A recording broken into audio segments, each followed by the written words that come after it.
Spread across the country, 100 working nuclear reactors. 116 million Americans live within 50 miles of one, 26 big cities from Boston to New York, Chicago to Omaha, New Orleans to San Diego.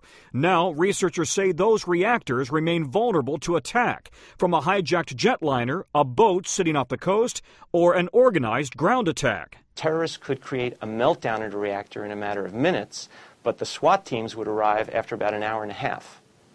And that's just not good enough. Commissioned by the Pentagon, the University of Texas report suggests more needs to be done to guard against a 9/11 scale attack. But the former director of the National Counterterrorism Center says it would be far more difficult today to hijack a plane, and nuclear reactors are far more secure.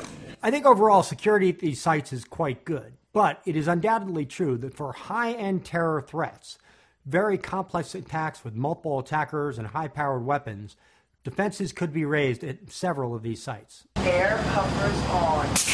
2 years ago, we visited the Waterford 3 nuclear plant in Louisiana. Barbed wire fencing, armed security teams, double steel doors, and hardened concrete protect the nuclear core and the pool that holds spent fuel rods. Those spent fuel assemblies are resting in 360,000 gallons of water. Between the rods and the top of the pool, 23 feet of water providing that radiation barrier.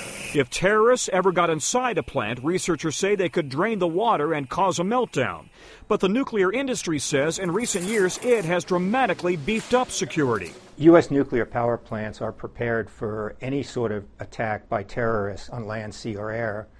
So much more so since 9/11. There have been previous reported threats or attack attempts in Russia, Argentina, Lithuania, Western Europe, South Africa, and South Korea.